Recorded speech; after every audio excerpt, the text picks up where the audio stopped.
보바리 부인 귀스타브 프로베르 루이 부이에게 일부. 우리가 자습실에서 공부하고 있을 때 교장 선생님께서 들어오셨다. 그 뒤로 사복 차림의 신입생과 큰 책상을 든 사환이 따라 들어왔다. 자고 있던 학생들이 깨어났고 다들 공부 중에 깜짝 놀랐다는 듯이 자리에서 일어났다. 교장 선생님은 우리에게 앉으라는 손짓을 하셨다. 그러고는 자습 지도교사 쪽을 돌아보며 나직한 목소리로 말씀하셨다. 로제 선생님, 이 학생을 부탁해요.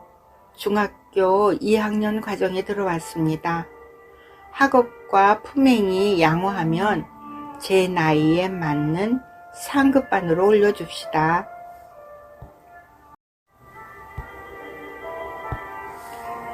문 뒤의 모퉁이에 있어서 잘 보이지도 않는 그 신입생은 10살 남짓한 시골뜨기로 우리 반 누구보다도 키가 컸다.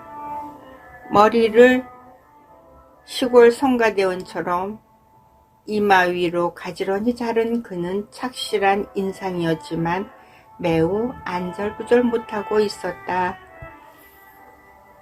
어깨가 넓은 것도 아닌데 까만 단추를 단 녹색 정장 상의는 겨드랑이 부분이 너무 꽉 끼는 것 같았고 평소에 내놓고 다녀서 벌개진 손목이 소매 밖으로 드러나 있었다. 멜빵을 바짝 당겨 입은 누리끼리한 바지 밑으로 긴 파란색 양말을 신은 두 다리가 나와 있었고 징을 박은 신발은 튼튼하기는 하나 제대로 닦여 있지 않았다. 우리는 학과를 암송하기 시작했다. 그는 마치 설교를 듣는 것처럼 바짝 귀를 기울여 들었으며 다리를 꼬거나 팔꿈치를 기댈 엄두조차 내지 못했다. 이윽고 2시가 되어 종이 쳤을 때 우리와 함께 줄을 서라고 선생님이 그에게 말해 주어야 했다. 교실로 들어갈 때면 모자를 바닥에 집어 던지는 것이 우리의 관행이었다. 그래야 손이 자유로워지기 때문이었다.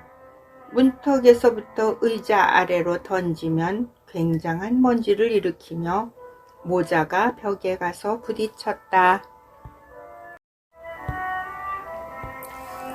그러나 신입생은 이 수법을 보지 못했는지 아니면 보기는 했어도 감히 따라할 엄두를 내지 못했는지는 모르지만 어쨌든 기도가 끝날 때까지 무릎 위에 모자를 그대로 얌전히 얹어두고 있었다.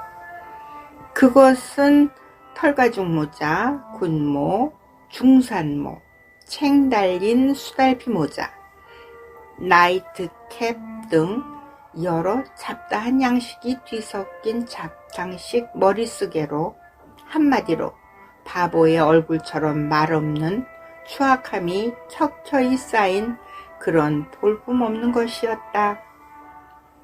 고래 수염으로 심을 넣은 계란형 모자는 맨 위에 줄 3개가 둥근 대 모양으로 감겨 있었다. 다음으로 붉은 띠가 둘리고 그 아래로 마른 목골에 벨벳과 같은 모양 토끼털이 하나씩 번갈아 배치되어 있었으며 그 아래 자루 같은 끝부분에 복잡한 장식끈과 자수로 덮인 장식이 달려 있었다. 그곳으로부터 모자에 걸맞지 않게 가늘고 긴 끈이 그 아래로 드리워졌고 그 끝에는 금실로 꼰 조그만 막대기 같은 것이 술 장식처럼 달려 있었다. 챙이 번쩍이는 것으로 봐서 모자는 새 것이었다. 일어나세요. 선생님이 말씀하셨다. 그가 일어섰다. 그 바람에 모자가 떨어졌다. 모든 학생이 웃기 시작했다. 그가 모자를 집으려고 몸을 굽혔다. 옆에 아이가 팔꿈치로 쳐서 모자를 떨어뜨리자 그는 다시 집었다. 그 투구 좀 치우지. 재담을 곧잘 하는 선생님이 말씀하셨다.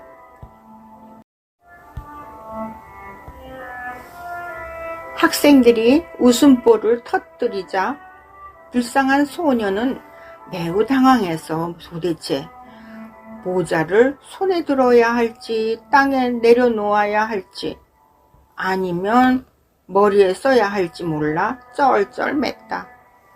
결국 소녀는 도로 자리에 앉아 모자를 무릎 위에 놓았다. 일어나세요. 그리고 이름을 말해보세요. 선생님이 말씀하셨다. 신입생은 도저히 알아들을 수 없을 정도로 빠르게 뭐라고 이름을 댔다. 다시 한번! 조금 전과 마찬가지로 여러 음절이 뒤섞인 빠른 말소리가 반 아이들의 야유 사이로 희미하게 들렸다. 더 크게! 더 크게! 선생님이 크게 소리치셨다.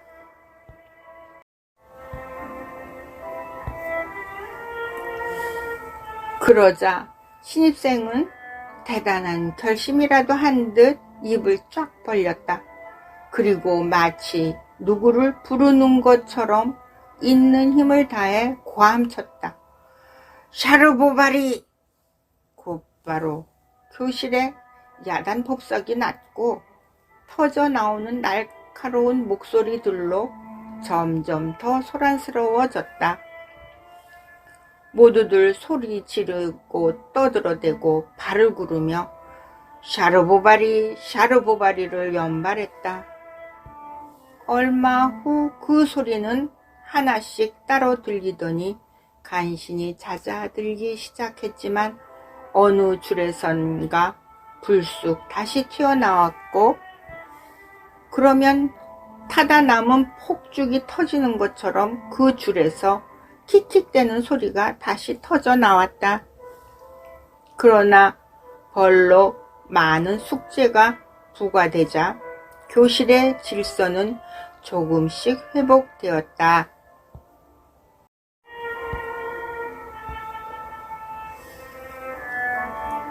선생님은 신입생에게 자기 이름을 말하고 철자를 하나씩 부르고 다시 읽으라고 했다. 이렇게 해서 겨우 그의 이름이 샤르보바리임을 알게 되자 선생님은 곧바로 그 가엾은 녀석에게 교탁 밑에 벌 서는 의자에 가서 앉으라고 했다. 소녀는 몸을 일으켰지만 가려다 말고 우물쭈물했다. 자네 뭘 찾나? 선생님이 물으셨다. 신입생은 불안한 시선으로 두리번거리며 간신히 말했다. 학급 전원 각자 시 500줄이야. 선생님의 환한 목소리가 쿠오스 에고처럼 막 새로 일어나려는 소란의 광풍을 뚝 그치게 했다.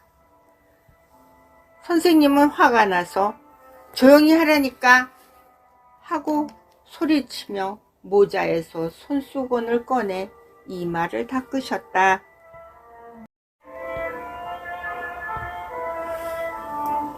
고대 로마 시인 메르길리우스의 민족 서사시 좌이 네스잡에서 바다의 신 넵투스누스는 파도를 향해 쿠에스 에고 내 놈을 라고 외쳐 거친 파도를 잠재운다. 그리고 자네 신입생 말이야. 자네는 라틴어로 리디쿨루스 숨 나는 우스꽝스러운 사람입니다 이라고 20번 쓰도록. 선생님은 이어 조금 더 부드러운 어조로 말씀하셨다. 자네 모자는 어디 있을 걸세. 누가 훔쳐가진 않았을 테니까. 교실은 다시 조용해졌다.